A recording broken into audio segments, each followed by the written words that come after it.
All right, you guys. Good evening. Good evening. This is Unfiltered Kings podcast. Again, thank you guys for hanging in there with us. We have another great episode that's coming at you guys tonight from Unfiltered Kings podcast, the podcast where men and women talk to each other, not at each other. And so I think you guys will definitely appreciate tonight's conversation. What and why do men overlook most while in the presence of a woman? And so we're going to delve deep into that, kind of listen to what the women are saying, what they're thinking, and try to give them some clarity for some of our behaviors and the interactions, especially when we first meet them. And so look forward to a powerful conversation. Before we get started, man, I definitely want to introduce my team. I have my co-host Frankie. Frankie, you want to say what's up to the people, man? First time going live. What's up, people? GQ dog, Frankie right here, man. Proud member of Omega Psi Phi fraternity. Just had our Founders Day pass too, with your Yeah. buzz. Yeah, Happy belated Founders Day to the I men of appreciate Omega that, Psi man. Phi. I Yeah, appreciate that. that's what's up. That's what's up, man. Special shout out to that Zulu tribe though at Paul Quinn That's College. right, baby. Yeah. Zeta Ada. And then we have the Queen on the team. Man, brings a lot to the table. Definitely forces us and takes us to another level. Diana, you want to say what's up to the people? First time going live. Hey everybody, how y'all doing tonight? Man, Diana is on the East Coast, man. So we thank her, man, for hanging in there with us here in Yeah. Texas. But needless to say, man, I think we're gonna have a great conversation. If you guys haven't already, download the Podbean app. That is where you will find season one. This is currently season two. The Podbean app, and then look up Unfiltered Kings podcast and make sure you like, follow, share, do all those things to support us. You can also find us on Facebook, Unfiltered King Podcast. You can find us on Instagram, and we also have a YouTube page where you will be able to see videos such as this from episode one. And after the new year, stay tuned, man. We'll be having some breaking news for us season two coming out. And so follow us everywhere, man. It definitely helps us out a lot here. And so, what do men overlook while in the presence of women? Let's have a real conversation, man. Evidently, there are some things that we are missing. There are some things that our women are misconstruing or not seeing. So we're going to try to have a conversation and kind of straighten that out. Before we do, man, we always like to kind of check in on each other before we get into this great conversation that will be facilitated by Dana. And so we have a section on here called the vent. And so without further ado, Frankie, help check us in, man, with the vent session.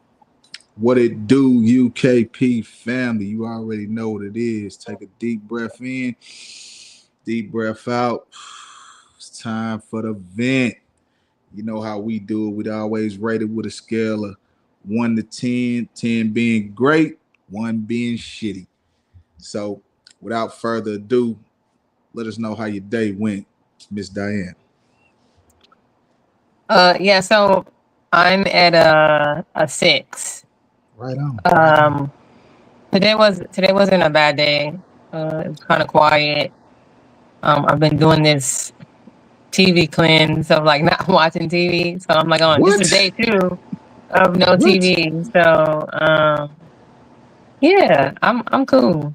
No TV. No TV. That's crazy. I couldn't do Yeah. Yeah, it's that. done. Done. Oh man. It's too many great shows out there. That's good though. You got a 6. We could do that. We could do that. Already. Jay, what's up, baby? How your day going? Man, I admire that no TV. We make it so hard, fill our time. So I admire that. I might piggyback on that. I don't know how successful I'll be with that down, but I digress. Man, I'm at an 8. I'm at an Man. 8, man. I love this time of year. Everything slows down. I use this time to kind of reprocess. So work was easy today, nothing crazy. I'm excited about some projects that I have coming up, man. And the fact that this is our first live, man, we get to hopefully get some interaction. And so I'm excited, man. So I would say I'm at an 8 or 9. That's what's up. That's what's up. Last but not least, me. I say I'm about at a 8 or a 9 too. This is our first live. We're gonna see how it go, how it flows. Hopefully it's like Bruce Lee and it goes like flows like water. But I'm at a 8 or a 9. Off today, just chilling. I couldn't do the TV thing because that's what I was doing all day. Watch TV. Caught up on some shows, watched a couple of movies, you know what I'm saying? So yeah, I'm at an 8 or a 9, So hey, looks like everybody was having a great day. The whole point of the vent session is to get it out. Most times in life, you walk around, you feel like you can't tell people things, you bottle it up, you hold it in. That's bad for you. It's bad stress. We don't need bad stress. I always want good positive things. That's why you always gotta let it out, man. Find somebody, whether it be your barber, your teacher, your significant other, your best friend, hell, even your worst enemy, if they got an open ear. Man, don't never be afraid to not talk to anybody. Don't hold it in. You gotta let it out and vent. Back to you, Jay. Man, appreciate that, Frankie. Man, appreciate us checking in. Already.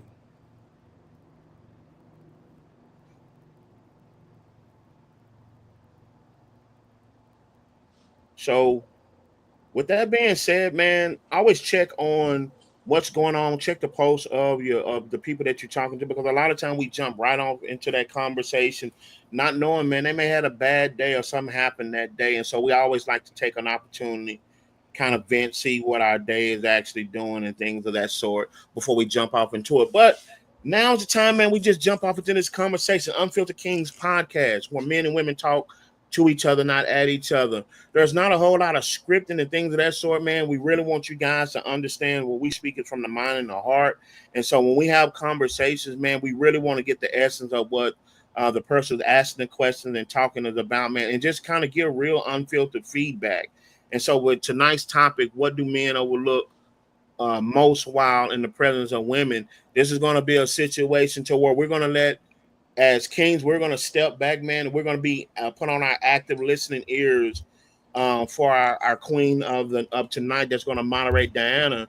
And we're just going to have a conversation, man. And what I hope you guys do is just kind of peer in the mind of the opposite sex, not necessarily who you are, but the mind of the opposite sex, and listen to what they're saying, and then pull yourself into it and say, what can I do to address that or make it better for the opposite sex? So with that being said and done, man, I'll go ahead and turn this conversation over to Diana, man, and we'll just kick this thing off.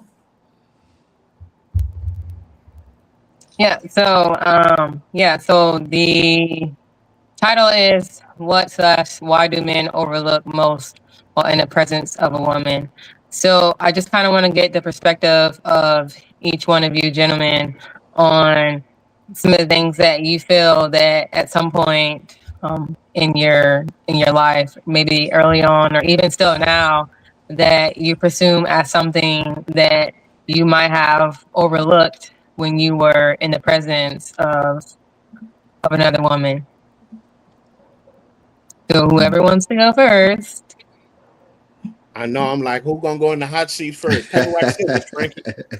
I know with me, man, and it's really is a loaded question, because it's like, where do you start, right? But I think with Yeah. me, I always equated respecting a woman to overcompensating without knowing it, right?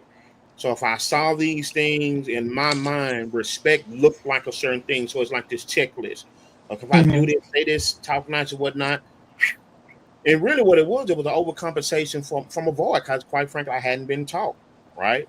Or I didn't want to get hurt. I didn't want to face that rejection.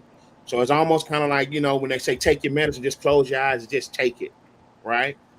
But the danger of that when you're dealing with someone, to your point, on the other side with real feelings, emotions, thought processes, well, you eventually have to open your eyes up. So I think that's what it started off with me, and just trying to overcompensate. And we talked about in our last podcast that toxic masculinity, where men were just taught wrong, right? Just like your name. And so, okay, I'm gonna be polite and all this, and it's like she ain't even checking for you like that. You know what I mean? So I think that's where I can honestly say I've made some mistakes in the past for overcompensating. Frank, what about you, man? Right on, right on. Oh, real quick, I think we got Los trying to get on here. Let's see. Yeah, there you go. Now he's working in the background. Yeah, shout out to Oh, Carlos, man. okay.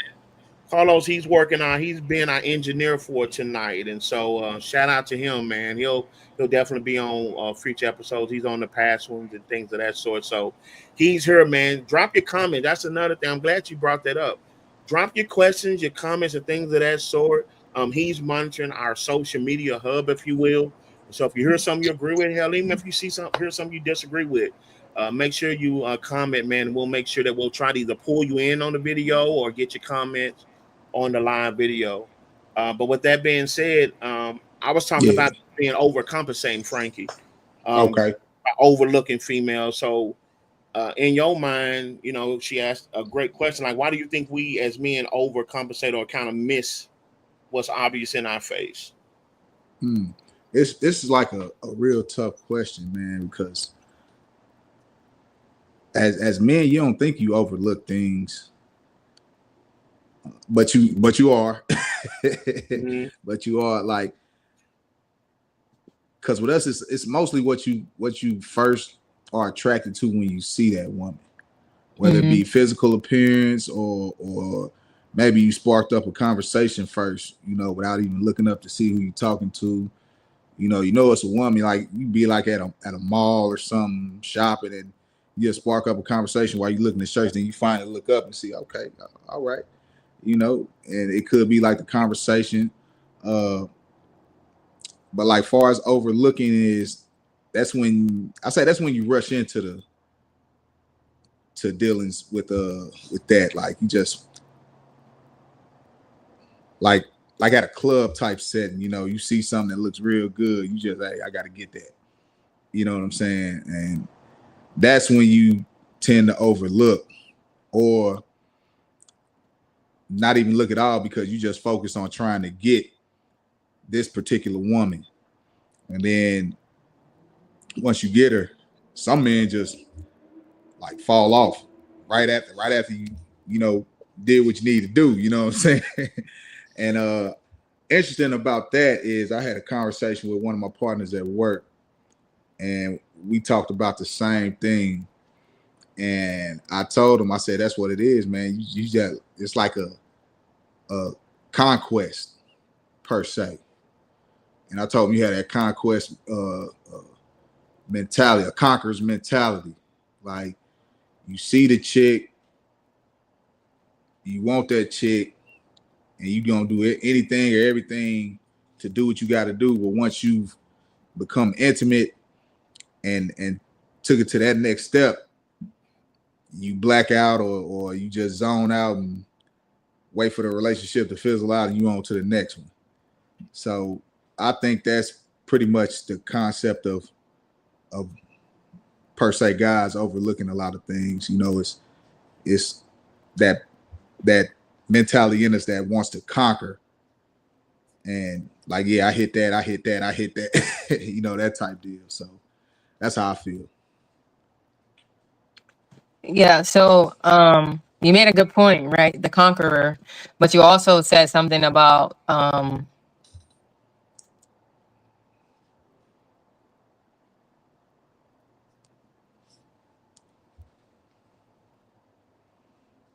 okay, yeah. So you also said something about the intimacy part of it, in a sense, where like after you've already, conquered this person in a sense, a lot of times you'll overlook certain things because the connection has now We already shifted. did. Yeah, we already Yeah, did what I wanted so to do. right, essentially, yeah. But sometimes, even with that aspect of it, a lot of times you'll continue that, right? Because essentially you enjoyed whatever that dynamic was when you were with that person. Yeah. So now you're moving into a different limelight of, okay, so like, where do I see this going? In a sense. And again, like you said, a lot of times it's physical first, essentially. And then surface level, right? Yeah. Like, oh, what's your favorite color? Surface level, stuff like that. Yeah. Where you from, and things of that sort. So now you've gotten surface level parts of this person. So you're like, okay, we can either continue on and become an item, or whatever the case is, or you can move on to the next, which Next. is Yeah. most people do, go to the latter, they move to the next. But Mm-hmm. overlooking in that aspect is, okay, now you've bed this person, so every flag that was supposed to be red has now turned green, Yeah. because that's all you can think about is, oh man, yeah, I got it. So like, Hey, oh man, this at that person is point, you ain't amazing. worried about red flag. You're not worrying about the flags anymore, because they don't turn Yeah. green, because Yeah. you've now stepped into a whole nother layer of the relationship, in a sense. So I do think that even with some women too, the same concept applies. Like, we will essentially overlook certain things because we've been intimate with you, right? So it's like, oh my God, all the flags that we thought were red, now they're green too. So it could go either way.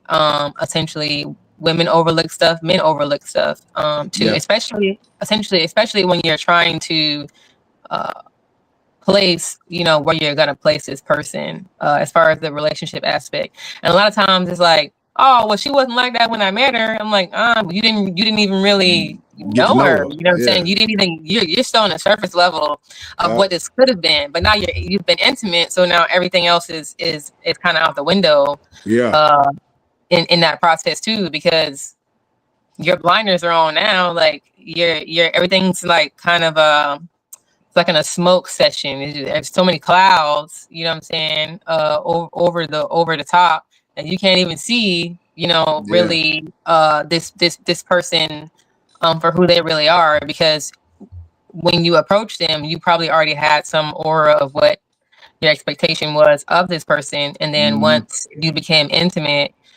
whatever else you were thinking about has totally gone out the window. Yeah.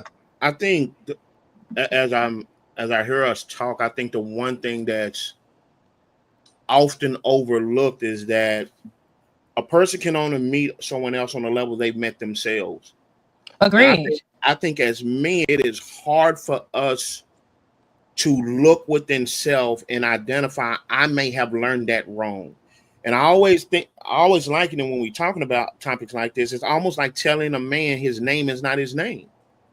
Because depending on how early you learn this thing, like, it's more matter of fact. It's not a question or if it's wrong, right? So Right. you think about with men, and again, this is understanding, not justification. A lot Mm-hmm. of men were introduced to women in their second and third communities from a physical standpoint, from little, TV and magazine Mm-hmm. videos and so on and so forth. So by the time it comes time for them to identify in the real world, this may sound sad, but there's little to nothing left after that cliff of the physical. It's just like putting on repeat. And I Yeah. think a lot of time we don't believe it's wrong if we have right intentions. But I always say you can have the right idea, but you can have the wrong intention. So I think a lot of times, now we ain't talking about the assholes who just, they're just predators and just want to screw a lot Right. of females.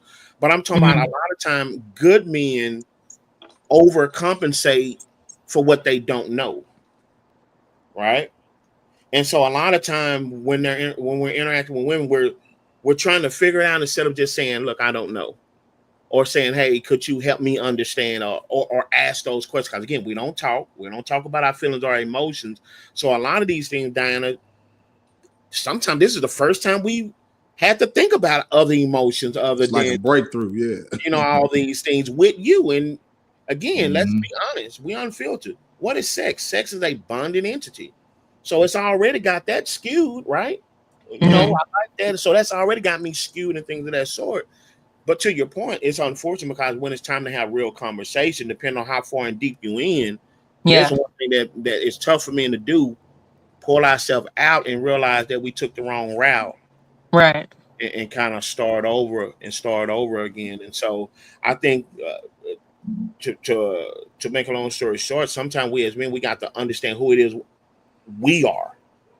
before we try to interact, with the opposite sex. Yeah. And again, man, we going live, so that's why we had a little pause. Hey, shout out to Juanita. We read that question. You know what I'm saying? Yeah. Yep. That's I read your question. yeah. That was a dope. That's a dope question. And So let me read a I wanna statement. While we doing this, I'm sorry, Frank. Let me read a statement. Yeah, we put it up on the screen. Juanita Robertson, she's out of H-Town. I believe she's out of H-Town. We ain't gonna say none. Y'all did our Cowboys wrong last night, but I digress. But she says, I think men overlook the stability and grace of older women because some have finally gotten their finances up, established themselves. So now they want to get the young women who would not have looked at them twice before they had money. Boy, that's a lot to unpack right there. Yeah. It That is. is, I'm first. Let's get some feedback on that, because again, we want to make sure that we know our followers, we're listening to them, responding to them. But when you read that statement, Man. yeah. Let's get some feedback on that statement. Yeah, let me get on. Yeah, let me get on that, man. Juanita, man. Juanita, with men, it's always that, and we've talked about this in other podcast episodes too. It's that alpha male mentality, and you never know how quite to handle your significant other or your wife or your girlfriend or whatever, coming back at you with that same leadership type mentality. And that's why men tend to because we feel like, hey, this, hey, we king of this castle. We run the show. We do this, we do that. But men, when you're building these bonds or when you're trying to make these relationships work, it's 50-50. So sometimes, if you don't know it, and I've been, as a man, I've been subjected to this, and I had to let my pride go to the side. It's like, you driving with your wife and you lost. And she like, hey, I pulled up. I know where I'm going. It's that type deal. You know what I'm saying? I think with that type of mentality, as James always put it, and I hate this saying, we were taught wrong. I don't think we were taught wrong. I think everything is like a teachable moment, but James can put it eloquently like, hey, we were taught wrong in this type of mentality. Sometimes we don't let our ego step to the side. We keep our ego straight and our pride right there in front. Like, nah, I'm finna get us out this situation. Hook or crook. I don't need this. I don't need that. I don't want your input. This, that, and the other. And I think that's why older men tend to go to the younger women, because younger women will probably see like, oh, he got this, he got that. And they're going to fall on every word that this older guy says because he's already established. But when y'all both there, it's probably kind of hard for him to even try to listen to you because he still has that mentality. That's how I feel on that one. Danny, you got anything? So we talked about that, right? The toxic masculinity. Yeah. Right. So essentially, again, yeah, a lot of times it's wanting somebody who's not essentially on your level, in a sense, so that, and I'm not gonna, and I won't say that this is a real notion, but a lot of times it's because you're more impressionable on somebody who doesn't have as much as you. So sometimes you detour to the younger crowd because you have everything that they want, in a sense, whereas the woman who's already established, has the stability, and can meet you at the same level, essentially you wouldn't. Right. You're exactly. You're not supposed to look at her as competition, because like she said, she's your purpose partner, not your opponent.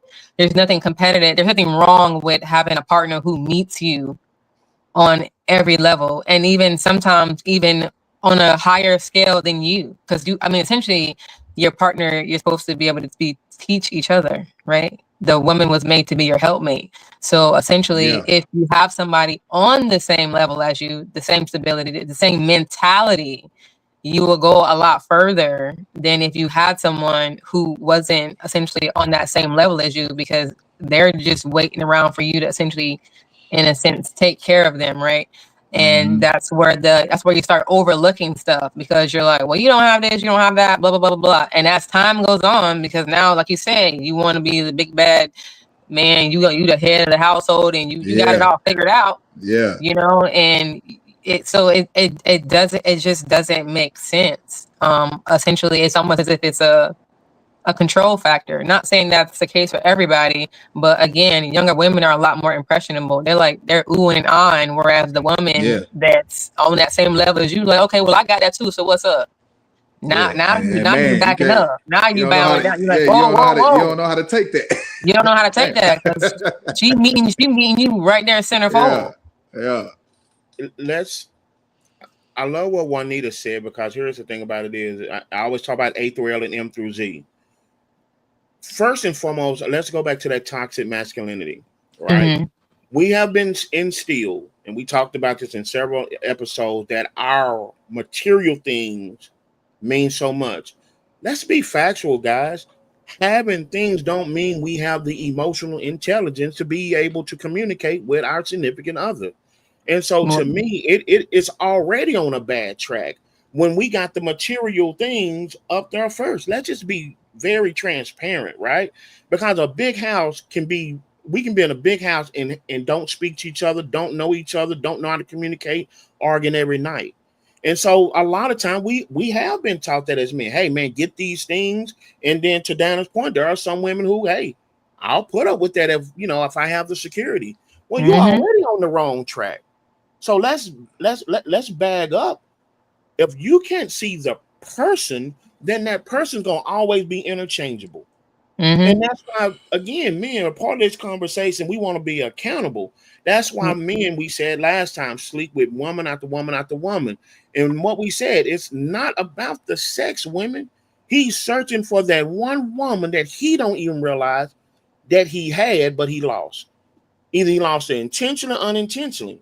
The sex is just the cheap reward. No disrespect. So we make it about these actual things, but again, let's look inside and be real about the actual conversation. What material thing do you have that automatically equates that I'm gonna get to know a person? Nothing. I gotta sit time, break bread, talk to that person. I have to actually be in some situation where we bump heads to see how do she react in that way. How do he react in that way? I have to be in those situations. But again, in today's society, we just throw people away. Right? That's why when the divorce comes, what we do, we throw the person away, we grab our things. And that's why sometimes we take those things to another person and wind up taking our things to several different places. Taking that trauma off to the next relationship. Yeah. It was very important. And I appreciate Juanita bringing up that interesting dynamic, because that's that bad taught behavior that a lot of times is hard. Men sometimes try to operate in that, Diana. Yeah. And then we try to bring it to you and say, hey, let me help you understand this bad ideology. No. Step back. Hey, that's bad ideology right there, right? Because even with someone that's actually young, you can find someone that's young and mature. You see how we say that it sounds good, but again, like, you can find someone that's young and that's mature, right? They don't have to be impressed with those things. At the end of the day, do you understand that person? And a lot of time we as men have been taught, hey, you bring them things that's going to overcompensate. But what happened when it's time to have the real conversation? You're not having them. Yep. Right? You're overcompensating. Yeah. But sometimes, to one of these points, we do as men will block out a whole gender or ageism or whatever limitation you want to have, just because of some of that old thinking. But I really wanted to point that out when we're talking about stability. Well, if you're grown, you should have some type of stability, right? As we're talking to each other, you should have that anyway. So should. I don't even want to have a word, because sometimes we act like that's a prize. Like, you weren't taking care of yourself, you couldn't take yourself out to eat beforehand. Like, that's not the prize. That's what I'm saying, man. We have to quit sitting that level. And I'm gonna say this on this podcast, on the solely the material things. Because even if those things are taken, what the hell do you have? Yeah. If I lose my job and I'm the CEO of this company, I lose my job, we got to go back down. Shit, I want a woman that can help me go out and get it and come back with it. Not Mm-hmm. that was just around because I had the thing. See, we don't really look at it like that, right? Yeah. Until I think Frankie alluded to it. We wait until we in the situation, and now, Dana, let's have the conversation about you gonna stick with me? Hell no. You know what it We was in the reactive instead beginning. of proactive. Yeah, you know Right. what it was in the beginning, and now you're looking all sad. So, great point, Juanita. And let me, like I said, the kicker is Leaning on about this. people. Yeah, This goes back to one of our latest episodes where we talked about is Bleeding on people who have not uh curfew. Yes. not being able, guys not being able to express our emotions. Right.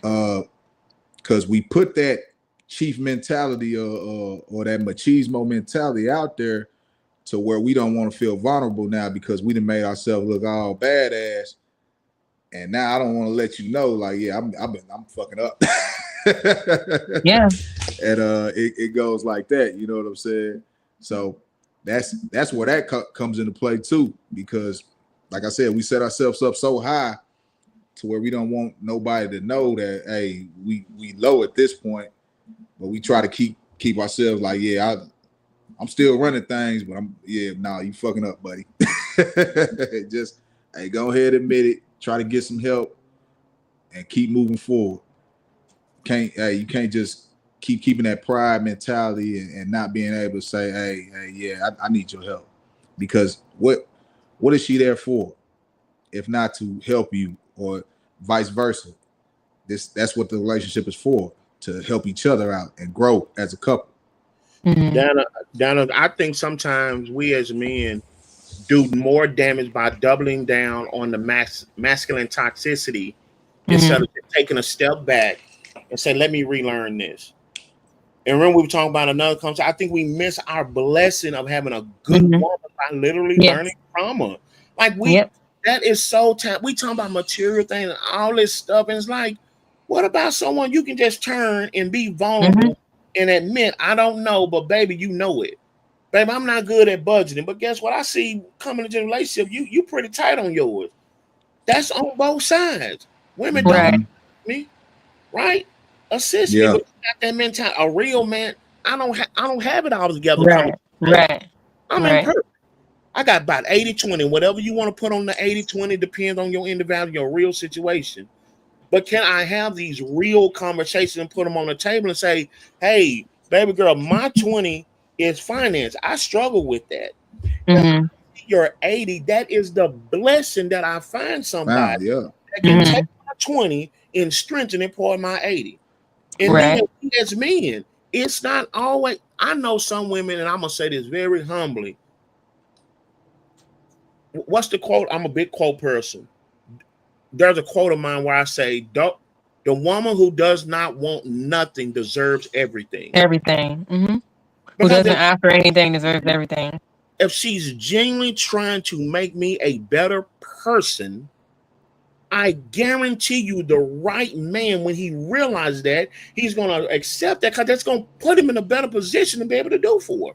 Mm-hmm. So I'm not saying material thing like we just, like it just doesn't matter. I just think we put them Right. too far up the totem pole instead of saying, hey, can we do the work?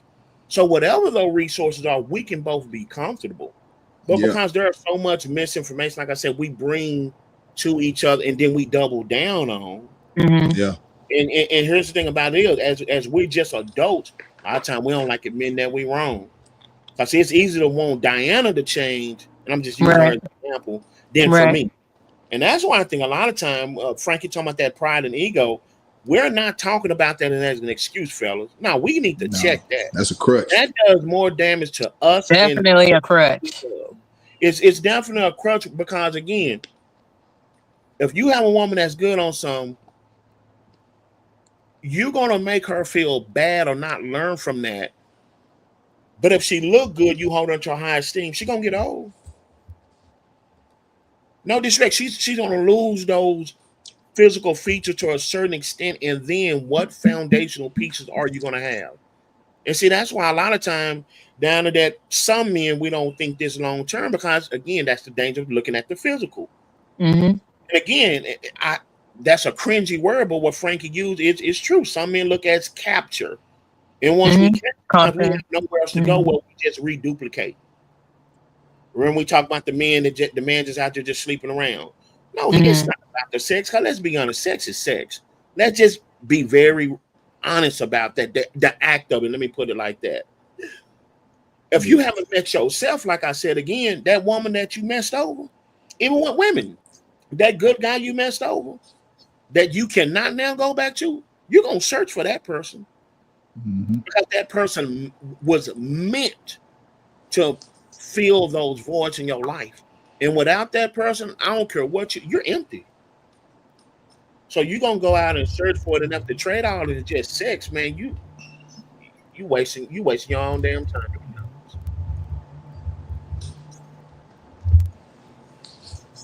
But you Yeah. guys keep your comments coming in.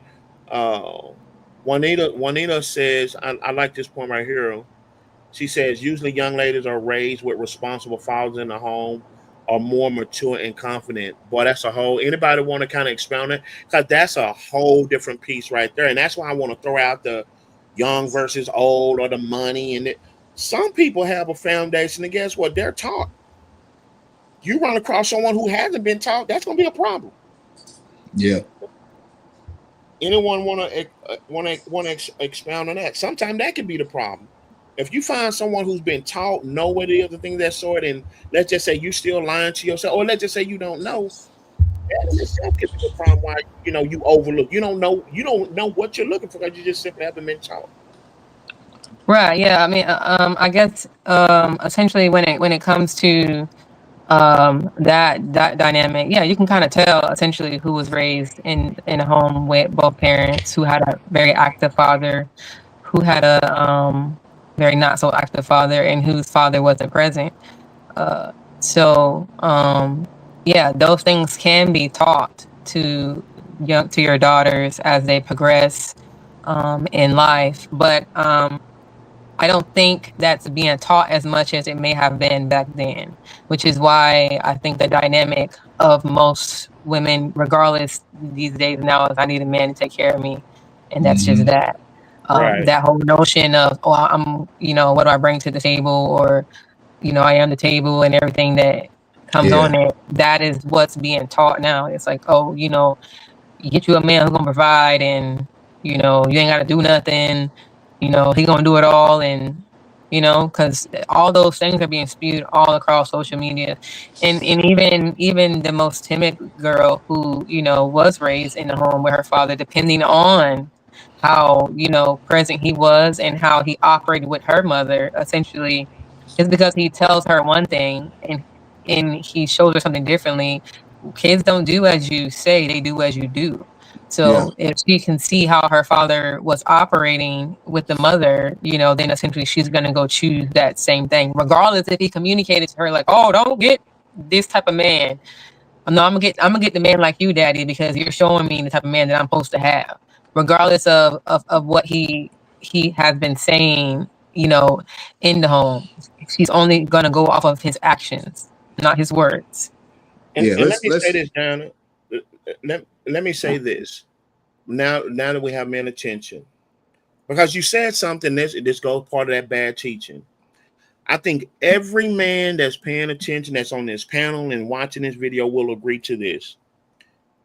Even if your father wasn't the best example, Hmm. even if you did not have your biological father, the reality of it is we need an older man or older men Hmm. to teach us. Because Yep. I think that is where we go wrong. There are some things in life by trial, by error, we can learn. Yes. But what we usually don't compensate in that, what all did we lose in the process, and who all are we hurting in the process?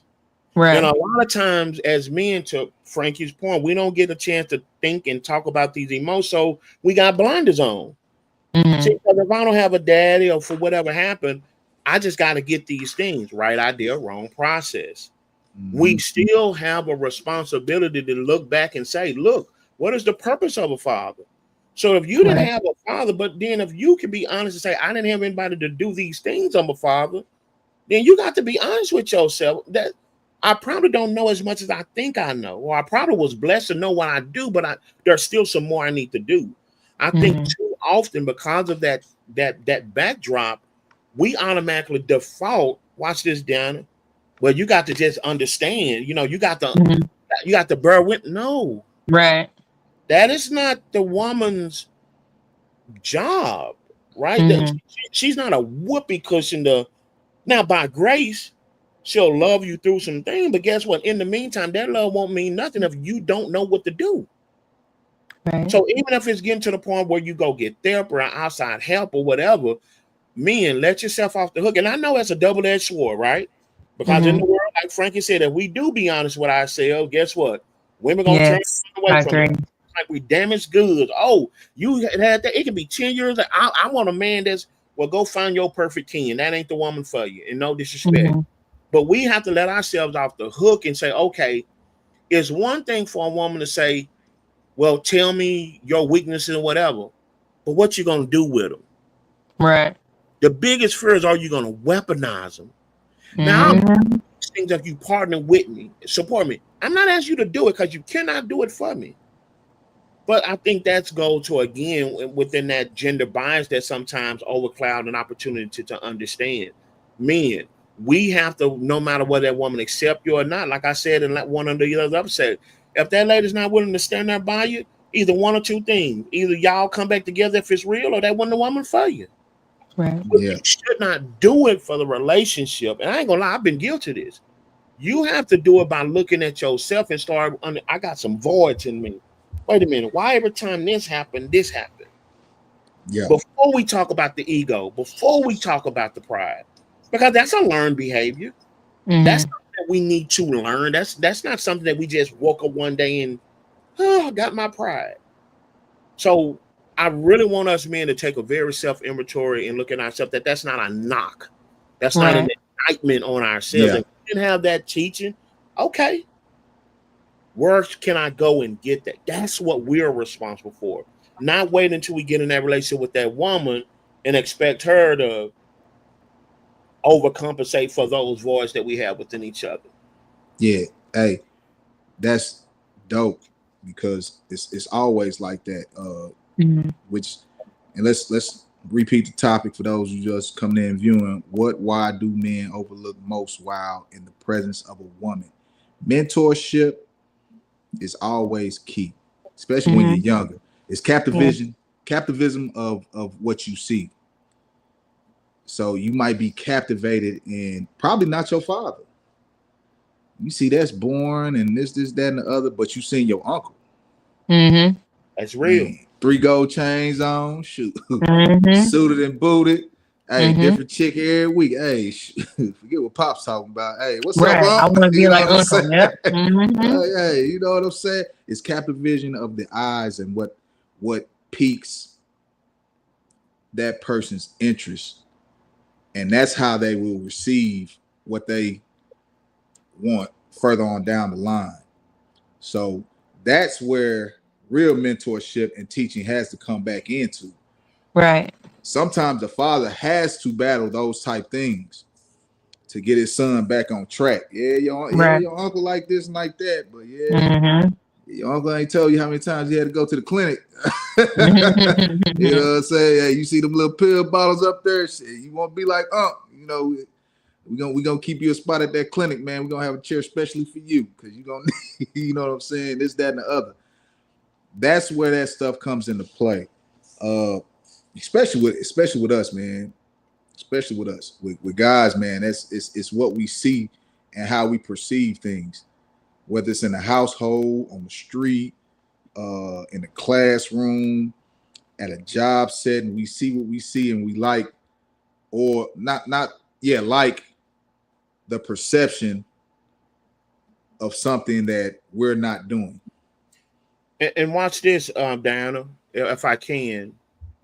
Sometimes it's not even what we like. I think we got to get serious about what trauma is. And I'm not trying to go off on a tangent. Sometimes it can be something that's just been impressed upon us for so long. And I need women and men to hear this, but we got to take ownership for the men. Because I think a lot of times down to what happens, the reason why it's hard for us to talk to y'all about real stuff, because the world, that's bad. I can't talk about that. So that's off the table. But that's the very thing. Wait a minute. That's the very thing that influenced you. Think Yeah. about growing Mm-hmm. up in an abusive household, Right. physically abusive, a mentally abusive household. Think about growing up in poverty. Thinking about growing up where someone had the drinking problem or all these things that, quite frankly, especially in our black community, you don't share that. Right. You don't share that when you meet somebody, someone you like, and someone you're trying to influence. But I think we as men don't realize, and this is the catch 22, how much influence that has had on us. Mm-hmm. And so what happens down and what happens, because I don't do it like daddy, Right. I'm a good person. No, Right. no. Well, I don't do it just like uncle, Mm-hmm. as far as you can remember. But like Frankie said, when you was a little baby boy, you don't know what the influence that had on you. Seeing daddy do this to mama, or sometimes seeing mama do this to daddy. Yes. Sometimes in trauma, you black out and it cuts off, so you only can remember so much. So why am I saying all that to say? Sometimes it ain't just talking to neighbor, frat brother, whatnot. Sometimes you just gotta go get some professional help. Let's normalize Right. that. It is nothing wrong with saying, Diana, I can't give you what I give you. I never forget my brother told me this. This is real talk. And I don't think he'll have a problem with this because we believe in mental counseling. Mm-hmm. Young lady, he was very they were very into each other, but he made the decision. I want to step back because I realized in order to keep you, I got some work to do. Mm-hmm. And they're good friends now. But I think that's big on my brother, not just saying it to be cliche. Sometimes we don't have to know what's right, but we Right. always have the responsibility to know what's wrong. Yeah. So that we can get to the point to say, hey, I might can call Frank and say, hey, Cable told, hey, I need to talk to you about that. I may can call Carlo, big bro, I need to talk to you about this.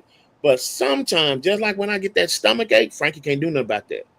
When I get Mm-hmm. that pain in my leg, Carlos can't do nothing about that. Let me go into this emergency room. And I think a lot of time men, we don't give ourselves permission with that because then we double down on that pride by jumping right back in, Dana. Oh, I like you, and Mm-hmm. I like the sex, or I like what you do, or I like how you look, or I Mm-hmm. don't want to lose you. So give me a chance to get it wrong 10 more times before I get it right. Right. That's where the damage comes in at. We have not met ourselves, and Mm-hmm. now we overcompensate and want to find ourselves in you. Correct. We cannot find ourselves in the opposite person. The Mm-hmm. opposite person can help us and support us in identifying ourselves, but it is not for us to find ourselves in our significant other. I think that's one of those things that sounds so good and sexy. Oh, he completes me. She can no. Mm-hmm. No. You have to know about things within yourself. Bleeding on people who have not cut you. Exactly. Mm-hmm. A lot of time, men, we don't see this factually, not making an excuse. We ain't never talked about our emotions anyway. Right.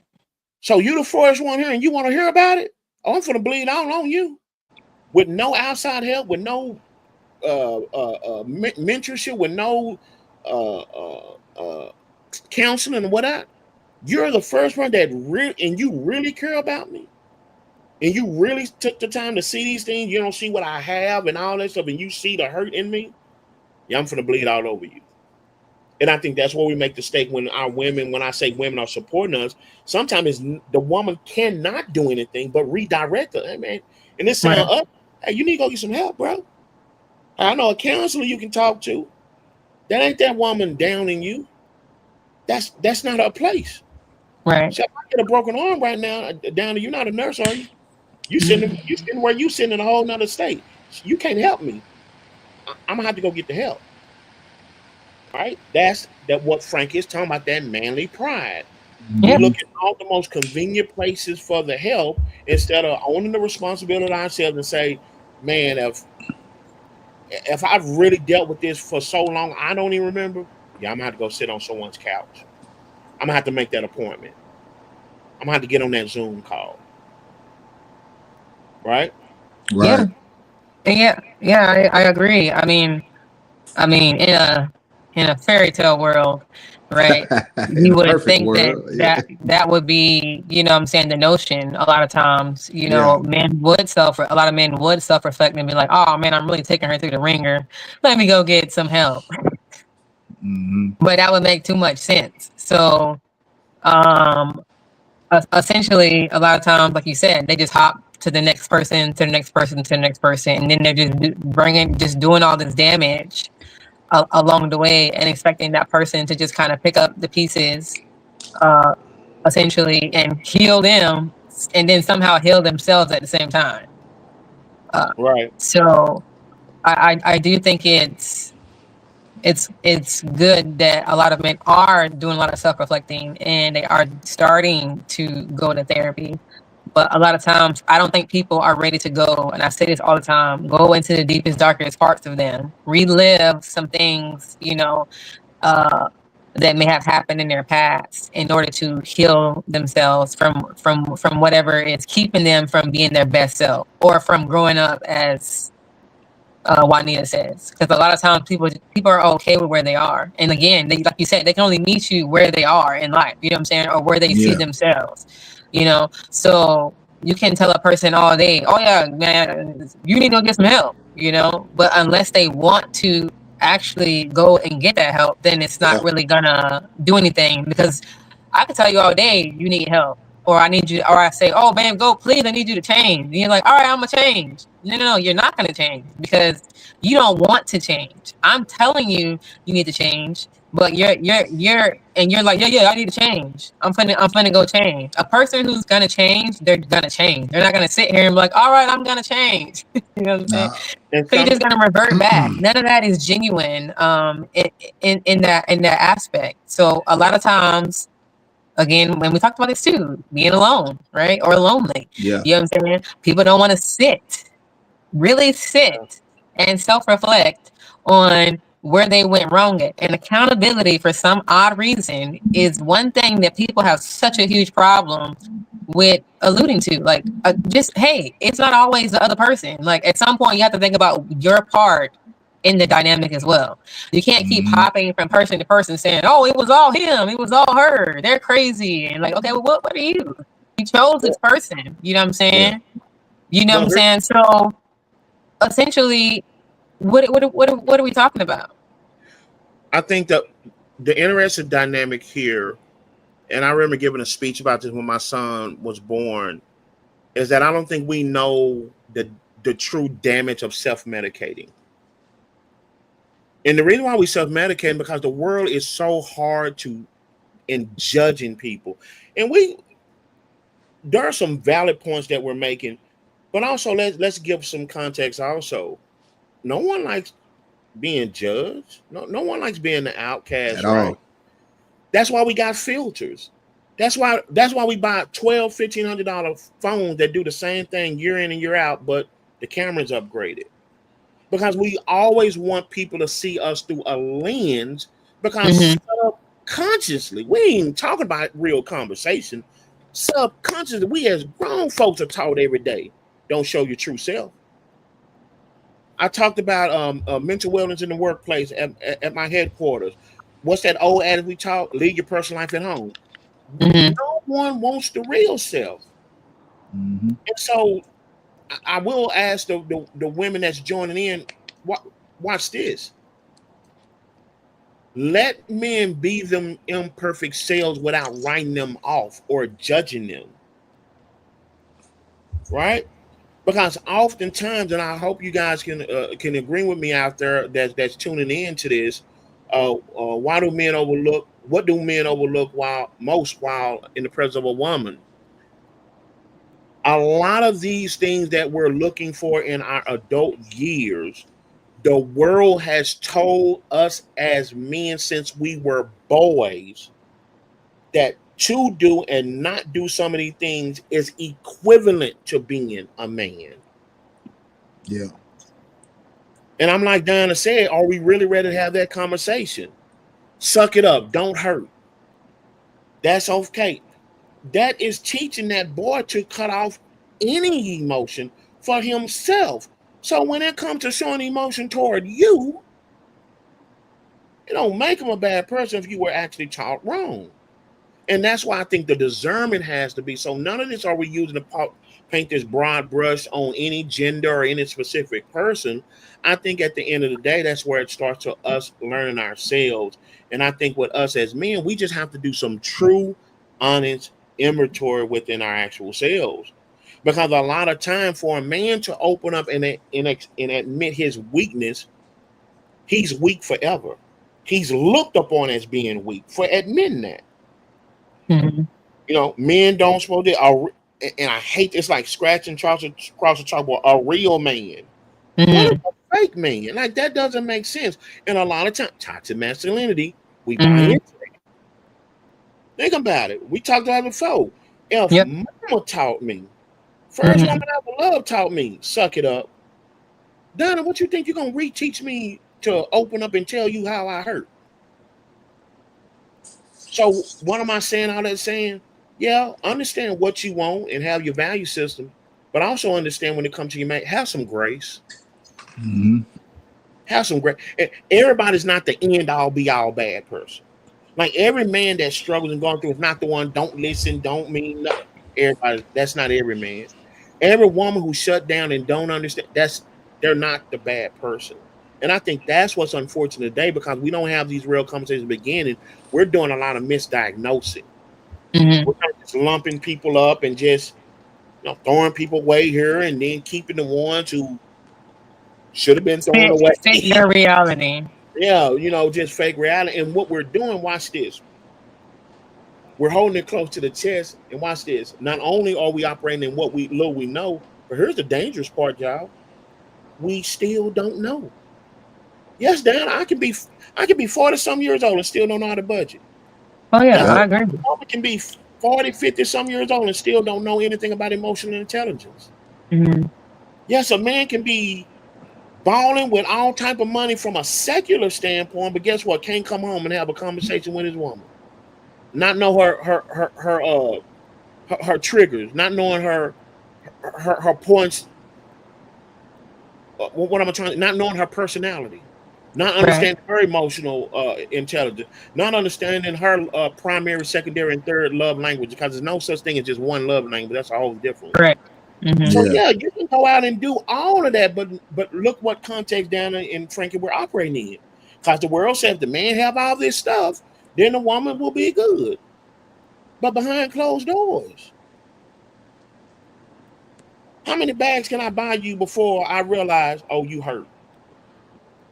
How many trips do we take before you realize, oh, he just want me to show him some attention? Yeah. House So look good I on want us to have on real the outside, but dirty in nuance, the inside. You know. right? I want us to have real nuance conversation with our honest that sometimes we like some of this trauma Oh yeah, because of we course. have put so much on the material thing. I Mm-hmm. even know it saddens me when I see certain women as I'm scrolling social media who, long story short, admit genuinely that they would tolerate Mm-hmm. trauma, toxicity for the trade-off of living well. That's a conversation we ain't ready to talk about. So again, if you're overlooking into yourself, it's going to be hard for you to see anything in that other person. Well, I also like Juanita alluded to is honest communication. Communication is key. So essentially, I think a lot of times the overcompensation piece of it for men is doing those things, buying the bags or taking them on those trips. Because like, oh, in their head, you get what I'm saying? They think that works because the woman is just like, oh, thank you, thank you, thank you, thank you. You get what I'm saying? And I think also a lot of times there's not enough space for a woman to essentially tell you that certain things you may or may not be doing is making her feel the ways or hurting her, because as soon as a lot of times women do say those things, now you got a rebuttal Yeah. for literally everything that she just told you. You're like, well, you do this, you do that, but Yeah, that's a whole nother notion of that. Mm-hmm. You get what I'm saying? So now you're going back and forth with each other, and nobody's hearing each other because we don't know how, we don't have the same communication style in a sense. Yeah. We're not even communicating on the same level. So what does the man do the next day? Oh, let me go buy you a bag. Maybe that'll That make you feel is. better. Hey, You get what I'm that saying? Or let me is. take you That on a trip. is.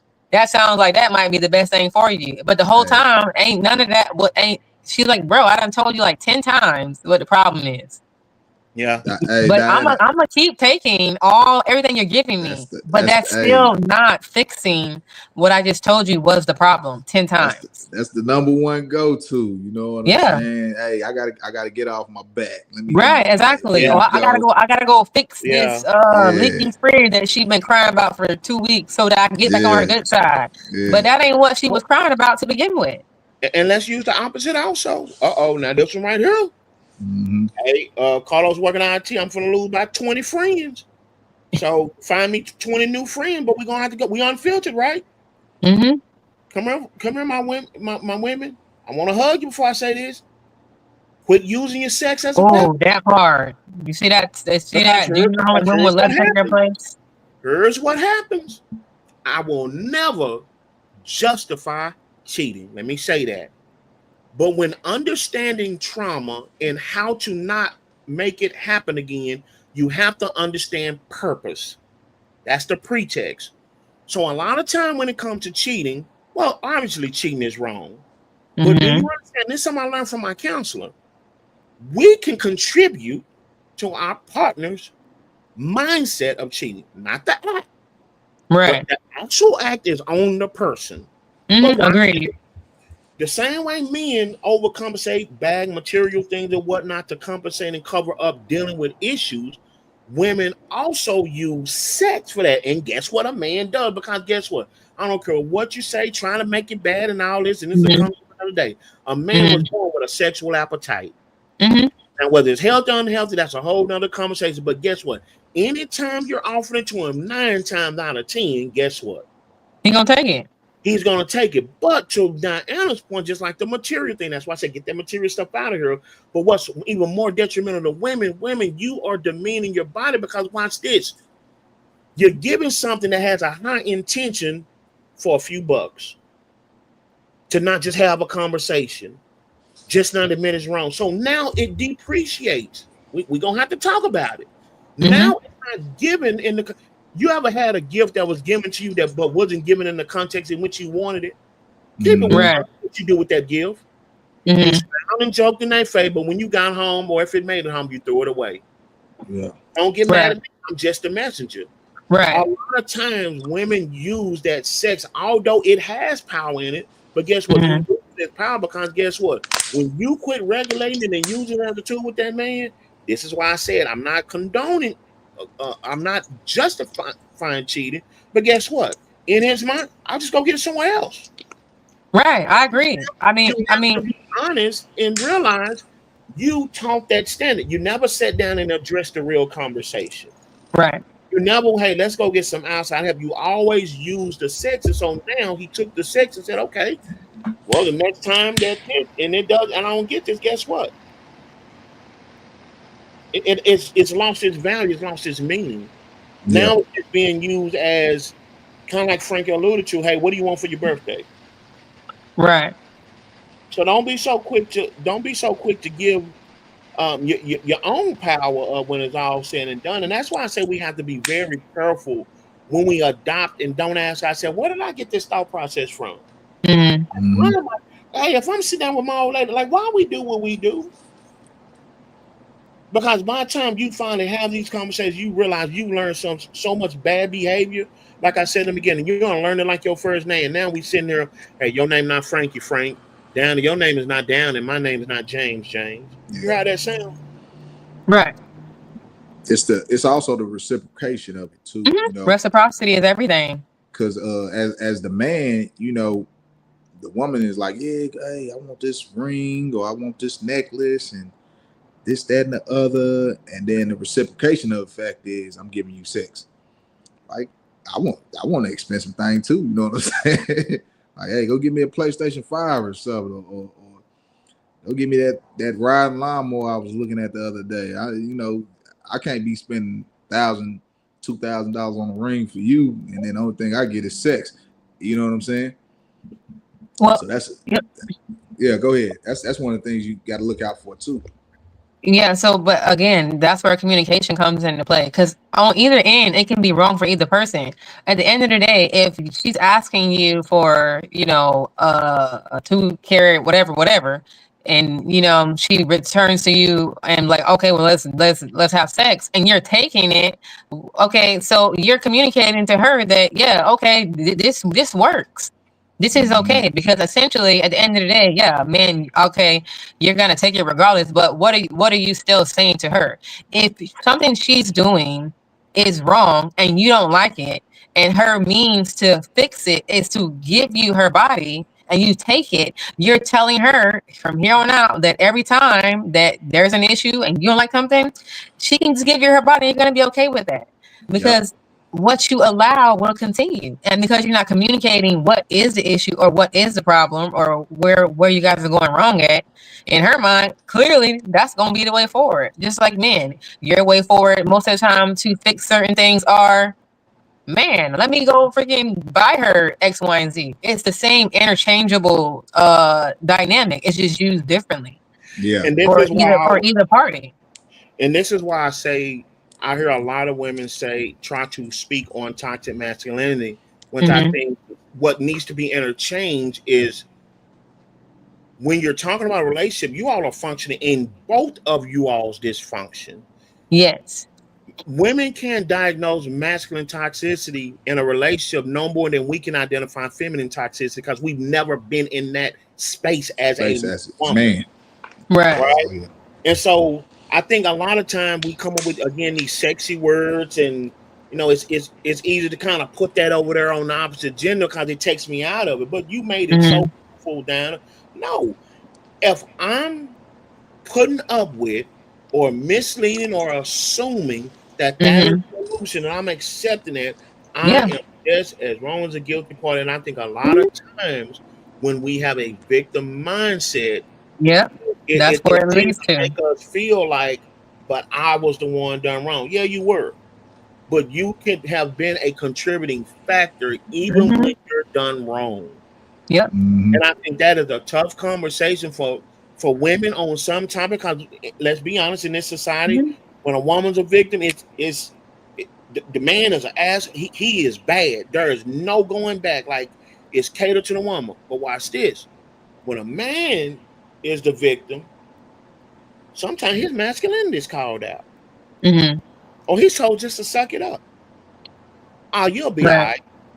Or Right. he's taught, man, just go find you another woman. Come on, Frank. Let's be honest. Hey Yeah. man, just go find. So guess what? So the bad teaching continues. Mm-hmm. Understand, listen to a lot of these things that we're talking about. None of these things did we sit down, as I always say, A through L and handle. Notice Right. the context on it. We're already in it. But Mm-hmm. notice Hmm. what we talked about in the beginning.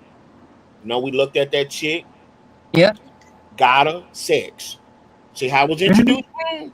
Without us even thinking about it. And that's why I hate when people you just tripping. Why you so deep? That's the problem. Now I'm in the club and I'm drunk off them drinks and she looking. You're right. I'm not thinking, but that's the problem. We got to normalize thinking about. We ain't even talking about babies, a disease. We ain't even went there. Why Hmm. Yeah. are we not thinking about it if we keeping it 100 want to engage in something that powerful? Yeah. Right? But like we said in our last podcast, because as a victim, I don't want any of the responsibility. Right. I want the attention. And Yeah. I think that's a hard thing for a man. I can speak on me and to navigate because a lot of time when we wake up down and realize we are the victim, Mm-hmm. what we got to worry about sometimes.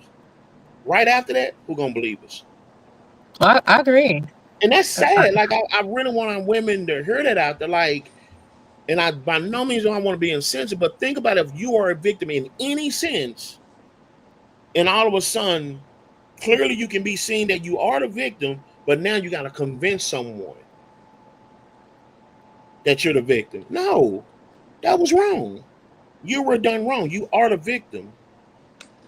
I don't think a lot of times, especially when it comes to men dealing with their past. Because there's a lot of things, y'all, that men deal with. Hell, it could be men dealing with incest. It can be men with the male touching on them when they were little. Like it's so many real things that men, because we are judged so hard. If a man acts feminine, oh, he gay. No disrespect to the LGBTQ community, but I'm just talking about a heterosexual man who wants to live a heterosexual life. He's given those titles, and a lot of time down, and we quit learning. We quit believing y'all because now I'm just trying to fight this title off of me. Mm-hmm. I don't want that title because I know my children. So now watch this. And I think Juanita put in there, I quit even dealing with the issue.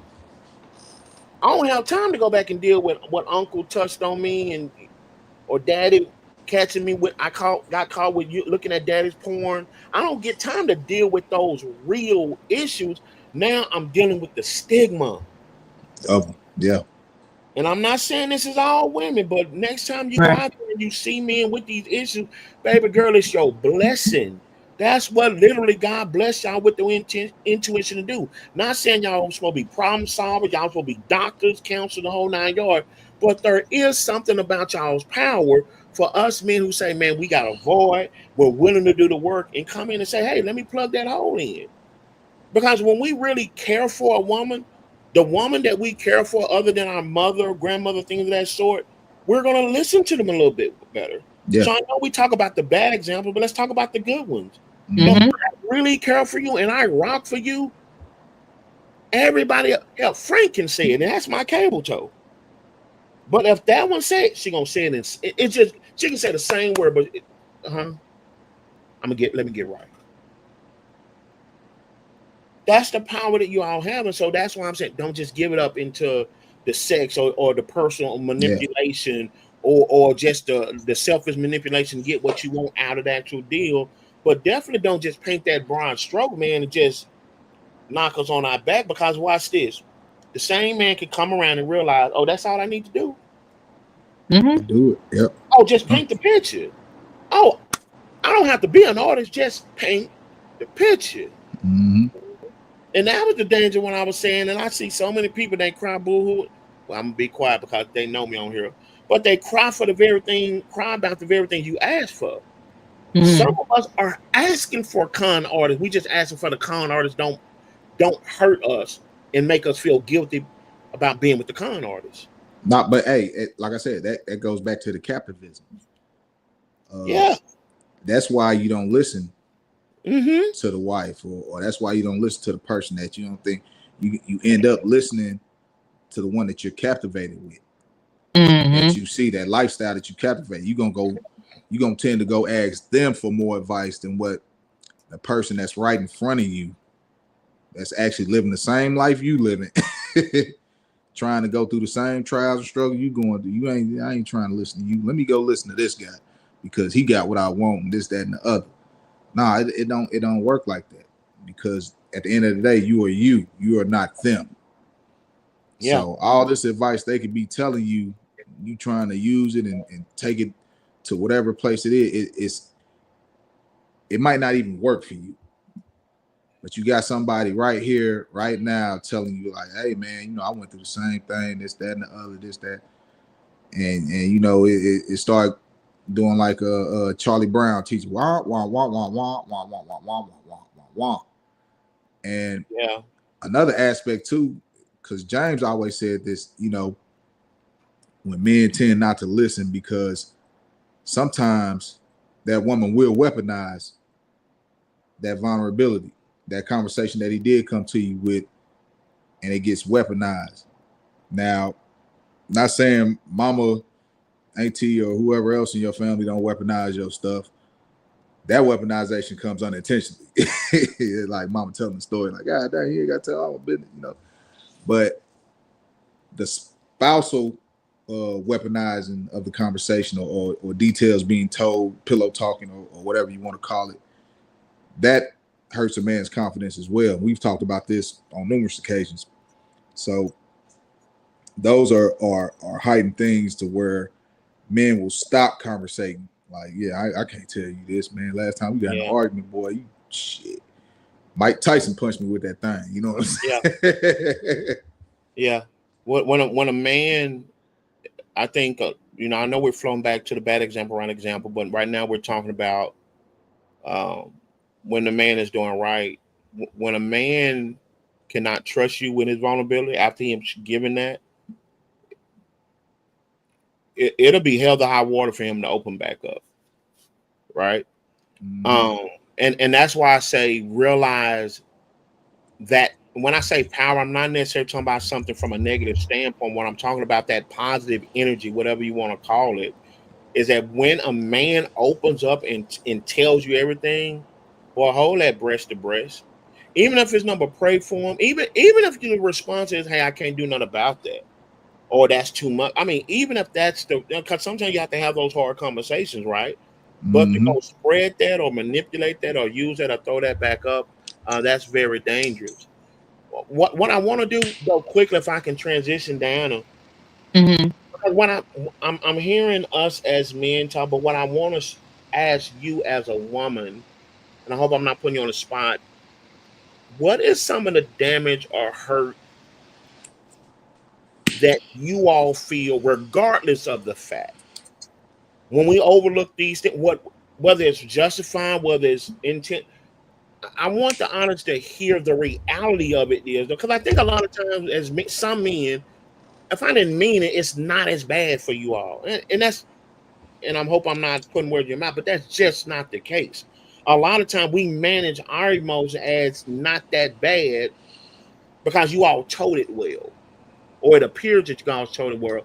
But I want to take an opportunity to kind of allow you, as the female representative here, to in reality to paint that picture of what are some of the things that you all go through, hurts, pains, up and down, if you will, um, when those qualities and the characteristics are being overlooked by a man that you care about. So I I can't speak for all, right? Essentially, but I think a lot of times, I think a lot of women are trying to process essentially what was told to them versus what was shown to them, right? So essentially, when a woman is sometimes overlooked by the person that um, conquered her, right? Or, intentionally, chose her in a sense and, spewed, essentially whatever he spewed to kind of get her, uh, essentially, and then conquer her. A lot of times there's a lot of like disbelief, disappointment, shock, anger, right? Yeah. A lot of letdown, and I think a lot of times too, women are kind of critiquing themselves in a sense of like, I think it does something to because women have pride too, right? Essentially, so I think it does something to that in women too, to where they're almost vengeful in a sense. They're like, oh, I gotta get you back for, what I'm saying, how you did me, how you treated me. I checked all these boxes. Essentially, I did all these things, and you still chose to, kind of run over me. Treat me like this, Uh, yeah. yeah, Mm-hmm. treat me in a way that doesn't make sense. Because a lot of times, I think part of that too is a lot of men say like, oh, I need your help and I want you to do these things for me. And then woman does those things. You know what I'm saying? She'll go to the end of the earth essentially for that man. And then he'll just turn around and be like, yeah, thanks, but I'm gone. And it's like, what? Like, Right, right. make that make sense to me because isn't that what you wanted? I thought you said you wanted the helpmate. You wanted the good listener. You know what I'm saying? And all these things. So when the woman portrays that, yeah, and then when a woman portrays that to you, you turn around and hit it with a remix, and she's like, that's where that notion all men are in because a lot of times the majority are doing the same thing. You know what I'm Yeah. saying? You're Mm-hmm. you're she's you approached me. You know what I'm saying? You chased me. You hunted me down. I didn't hunt you down.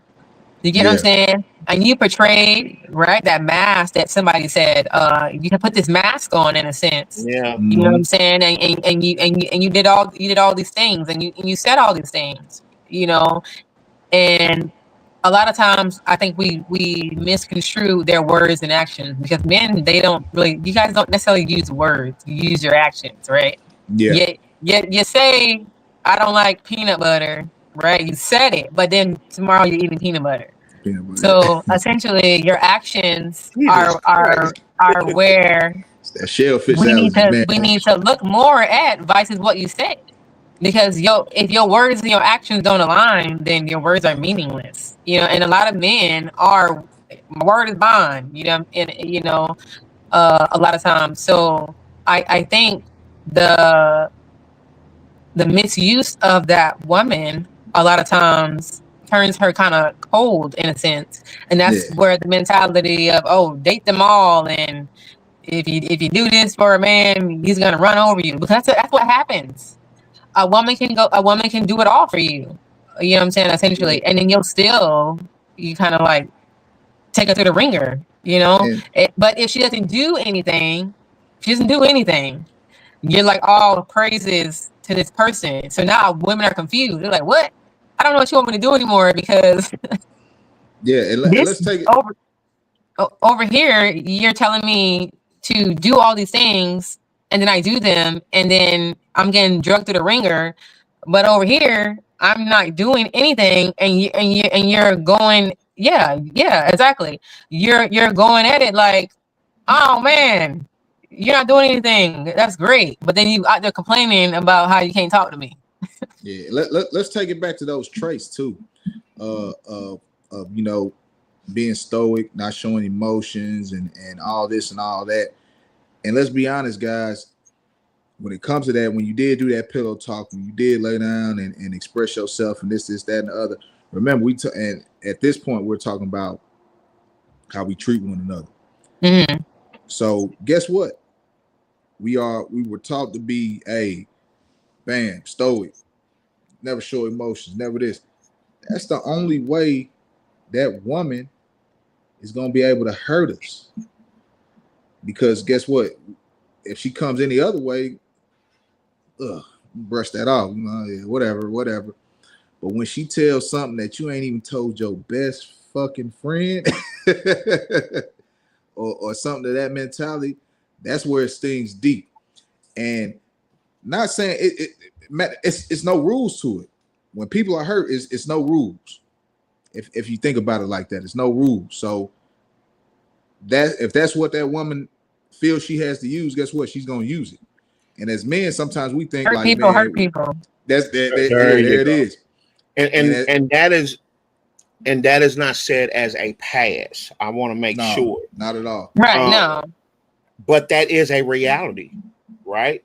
Yeah. He's alluding to what he said about the vulnerability part. A man speaking, a dark secret, and he, upsets his partner, and then she spews whatever she spews. But it's interchangeable, because men do the same thing. And what I wanted to say is there should be rules, because what we're talking about, and I want to put it on the table. I think everybody will agree. When you do not have emotional intelligence, that's when all this stuff happens. Or when you assume that you're operating in a high motion in intelligence, when really you're vibrating in a low motion intelligence. So all these things that we perceive in our heads, right? Because I can communicate with Diana.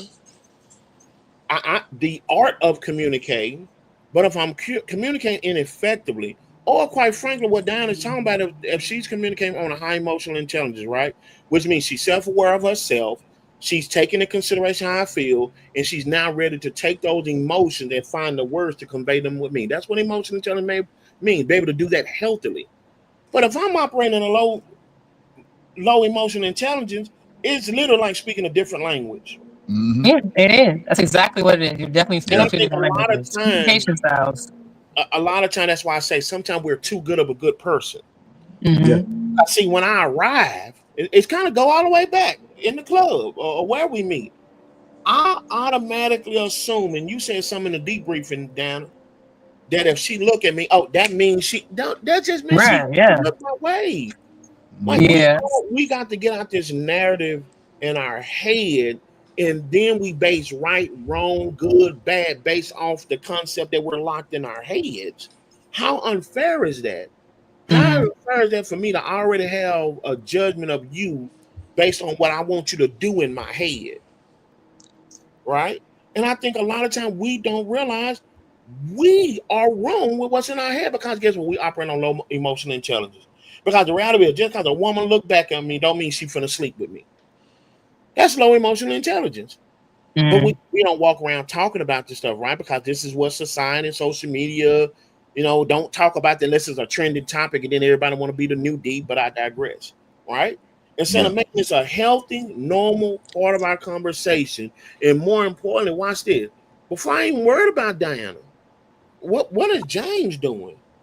Do it for James. Does James have emotional intelligence? Because James has supposed to have emotional intelligence. Now, if I happen to meet Diana and she happens to have it, then okay, cool, cool bean. But if she don't, watch this, y'all. I save myself a whole lot of headache and this and what about and carry the two and then what? Oh no, that's not for me. Let me go on by my business. I can realize a look doesn't mean lock myself with this person. Yeah. So I think if we get back to just being honest with ourselves, and sometimes we have to revisit it. Because sometimes I may grow up in low emotional intelligence in my teen years or young adulthood. I may have to go back and revisit. And then my older adulthood, I may have to go back and revisit. So it could be just a one, them tests that you have to take at work over and over to recertify. Mm-hmm. It can be something like that. But we have to just get serious about these things like emotional intelligence because I think a lot of times, y'all, the biggest mistake we make, either or man or woman, we're already in it. And like Frankie said, we're reactive.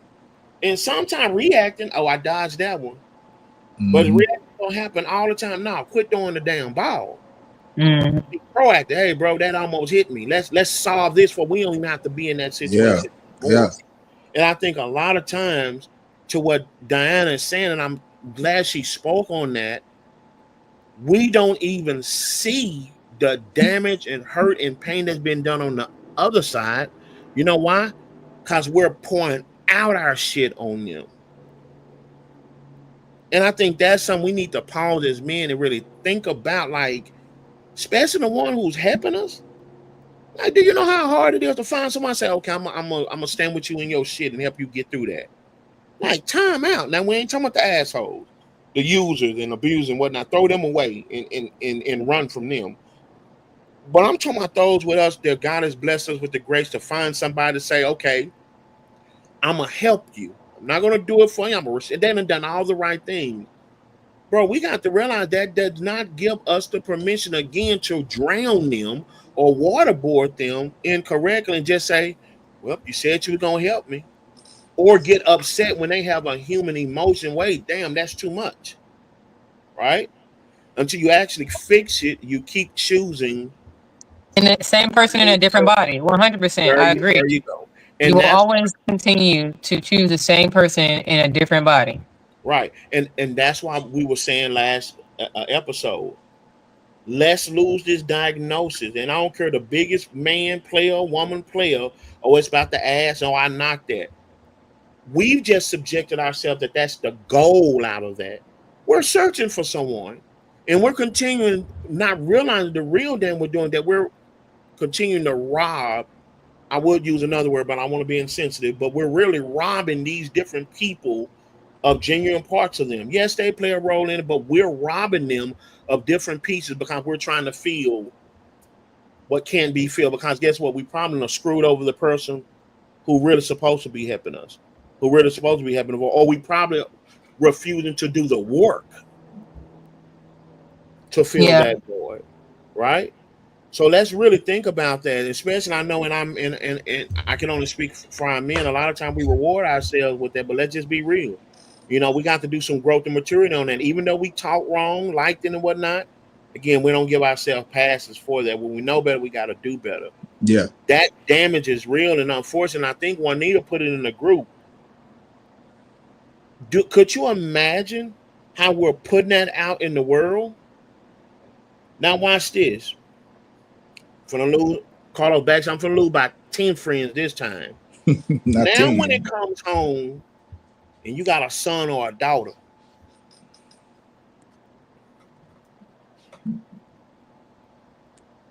oh, you remember People, you remember when you done in college and justifying and remember what you said, and now you got a son or daughter and they get to that age. Now you got to be sick in the head if you just don't care and apply the same mentality if it comes to that. You people and I don't think think about that. we put that energy out. That energy just don't go somewhere and just go in a vacuum. Nah, let's We're put it in. generational Hey, curse. let's put it in real good perspective for the fellas out there, man. You got daughters You see what I'm or saying? But daughter. no, men and women that Yeah. equal. Because guess Yes, it's, what? it's across the board. Karma is And I get what he's generational. saying, and I get what he's saying Yeah. because women are the weaker vessel. But in Right. this context, speaking, I want to make sure because I remember I used to have that conversation all the time with my son. My son was when he was a baby, pretty slick hair, and women used to just come up and get. It's some sick women out here. Mm-hmm. Mm-hmm. We won't even try to, because I think that puts the point I make it. They still have to live that life. And if they done seen us, which one of y'all said that last episode that children learn way more about what they see than what we tell them? Yeah, they do. Oh They yeah. learn. They Yeah. don't do as Oh you. They yeah. don't do as you say. They do as you do. They literally They emulate see. everything you're doing. Yeah. Literally. See, if they done seen it, now they may not can't articulate it. See, that's why a lot of times I hear people say our children doing stuff that we don't know about, or I wonder why. No, they're not. We just shocked to believe it. They Hmm. were observing it. No child learns something just out the blue. That it's impossible. They learn it Right. from the They first found it somewhere. community. They saw it They somewhere. found it somewhere. Now it could Mm-hmm. be directly or indirectly, Hmm. right? But thinking about it, if that we finna go here, y'all. Hey, Carlos, finna lose about 20 of them. They see a man 10 going more. out, in and out, and in and out, and in and out. No, they can't articulate it. No, they didn't depthness of it. But then when they grow up and realize, and guess what? She looked good in the whole 9 yards, and the whole football team like her. Guess what? Hey, they see this man buying you gifts. You got new stuff every day. Mama ain't working, but she get new stuff every day. Then daughter step out there and guess what? Hey man, I want that piece of ass right there. So guess what? I'm gonna break off something. Uh-oh. You see what I'm saying? Men, we don't teach our sons. Oh my goodness. Oh my goodness. We don't teach our men or son to talk about their emotion. They finally figure that they like a woman and they come to us, hey daddy, how do I keep this woman? And we empty inside. We can't tell them nothing. Mm-hmm. Yeah. So Most Kenneth, people don't. he has a good point too. He Most, said most people don't take time to listen to their kids; they only hear them, which is very true. And the crazy thing about I'm so sorry that the crazy thing about that notion is a lot of times when your kid is like when they're growing up, and like you said, um, when you don't listen to them, right? As they get older and they grow up, that brings a void to them, and they won't speak up about really anything. And then you'll be like, "Oh man, why didn't you tell me this?" Blah blah blah blah. Well, mom, dad, you don't ever listen to me. Mm-hmm. I know you hear me. I know you hear me 100%, but you're not listening to me, so I don't feel like I have a voice. or watch this, So Dan. when they get I'm into sorry. relationships with people, right? Yeah. They mute because again, if my parents didn't hear me, how can I expect you to hear me This person or here. Yep. actually listen to me? I Mm-hmm. mean, Yeah. Yeah. Or watch this. They try to mimic what they see. So right. now the generational curse starts over again. No one's Hmm. talking about it. Everyone assumed that is right. So guess what? Right. Now I remember this happening. Hmm. And let's be honest, these kids at an early age are seeing things that we never would have fathomed we Yeah, would have seen. that's Yeah. very true. Very true.